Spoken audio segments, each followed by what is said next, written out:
नमस्कार, मैं Kapuchand Verma, assistant professor, BCom part third का फर्स्ट पेपर में हम जो पढ़ रहे थे पहले वो ब्रांच अकाउंट जो कल पढ़ा था, उससे आगे क्या है कि हम आगे पढ़ेंगे।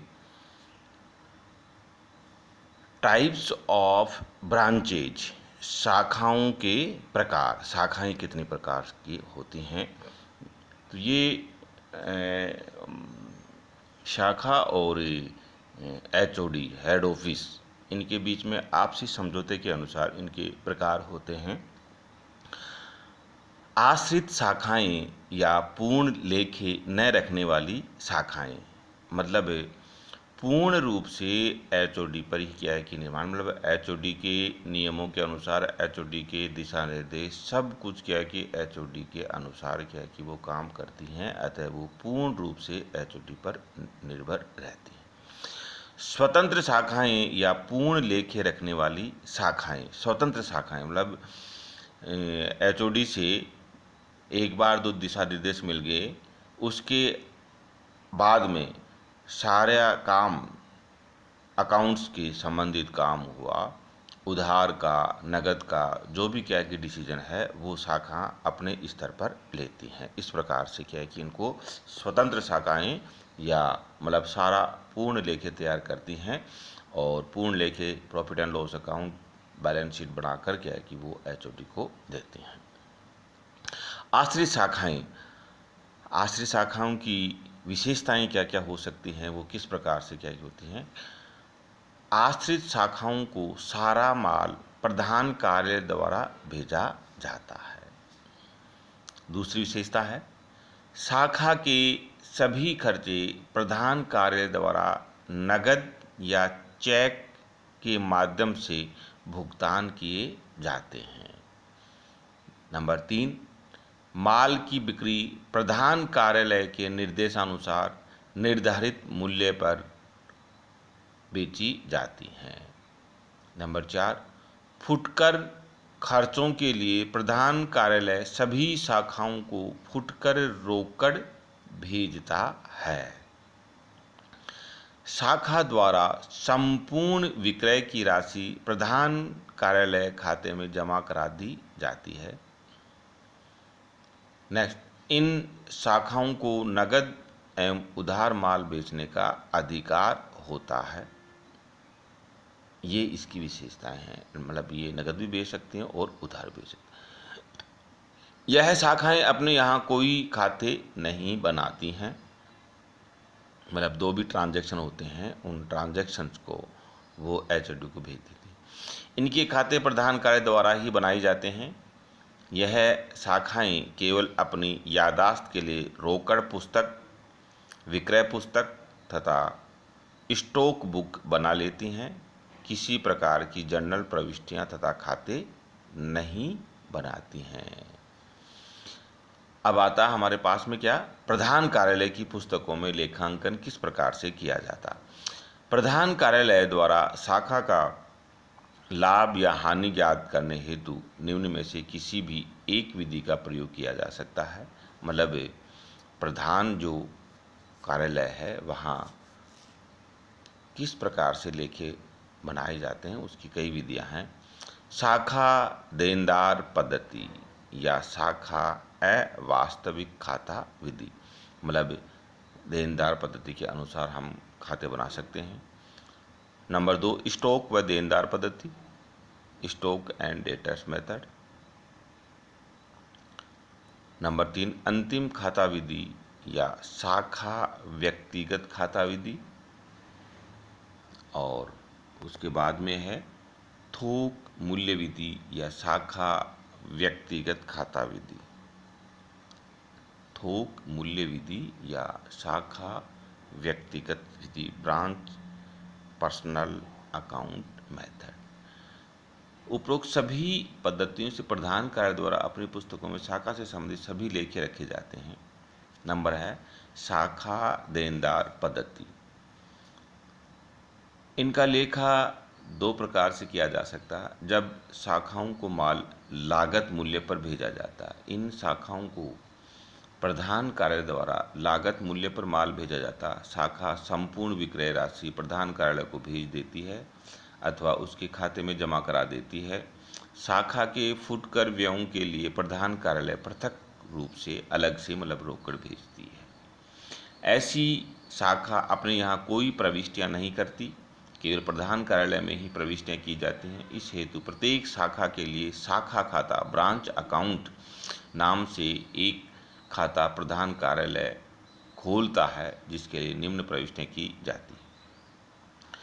वर्ष के पहली प्रविष्टि क्या करती है? वर्ष के प्रारंभ में शाखा के पास स्थायी संपत्तियाँ, स्कंद, स्टॉक, देनदार तथा फुटकर रोकड़ के शेष के लिए जो शेष होती हैं, तो शेष किसके पास में होगा? ब्रांच। तो branch account DR to branch fix assets account, कितने असेट्स हैं, to branch stock account opening होगा, to branch petty cash account और to branch debtors account.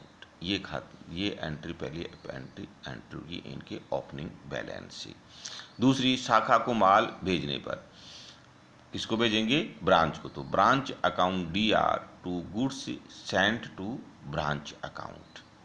Number 2, शाखा को फुटकर व्ययों के लिए रोकड़ भेजने पर branch account DR to cash account या बैंक अकाउंट। शाखा का कोई व्यय भुगतान करने पर branch account DR to cash account या बैंक अकाउंट। शाखा से माल वापस आने पर goods sent to branch account DR to branch account. शाखा से रोकड़ प्राप्ति पर bank cash account DR to branch account. और वर्ष के अंत में शाखा के पास स्थायी संपत्तियाँ, स्कंद, देनदार तथा फुटकर रोकड़ का शेष, तो branch stock account DR closing, branch petty case account DR closing, branch debtors account DR closing और branch fix assets account after depreciation to branch account. ये हैं क्लोजिंग बैलेंस इनका। और शाखा को लाभ होने पर branch account DR to profit and loss account. इस प्रकार से क्या है कि हम ये एंट्रियाँ,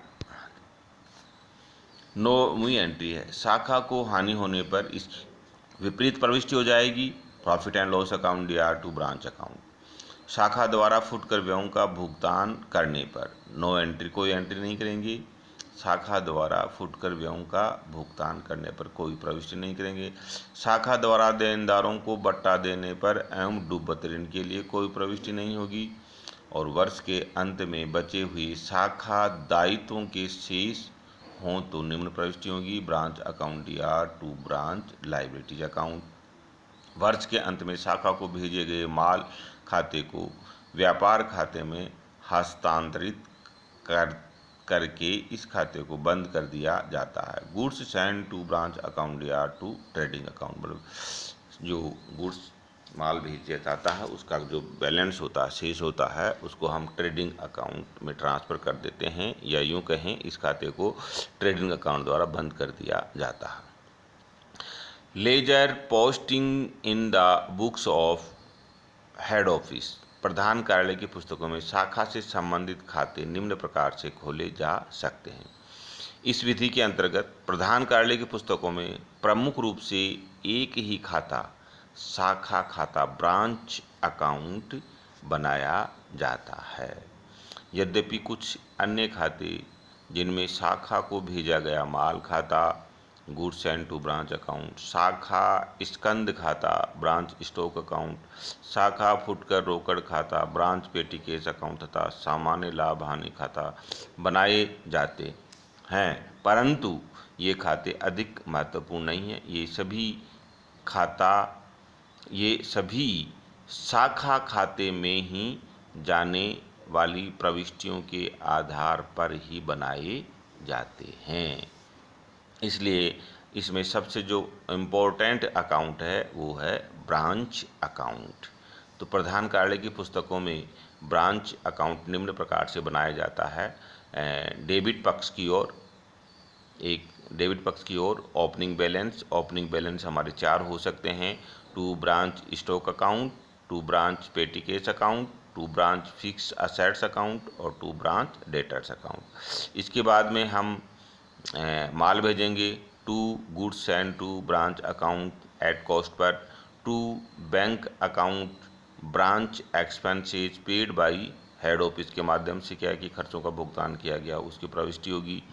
to cash account cash remittance for petty expenses के लिए क्या है कि अगर हम केस बेचते हैं।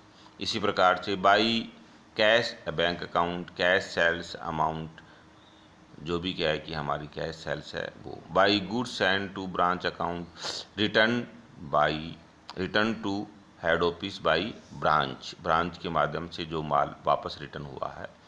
By branch stock account closing, by branch petty case account closing, by branch fix assets account closing less depreciation, by branch debtors account closing और by profit and loss account. और इधर भी क्या है कि जो शेष बचेगा उसको प्रॉफिट एंड लॉस अकाउंट में हम दिखाए। शाखा खाते में केवल उन मदों को लिखा जाता है जो प्रधान कार्यालय एवं शाखा से संबंधित हैं।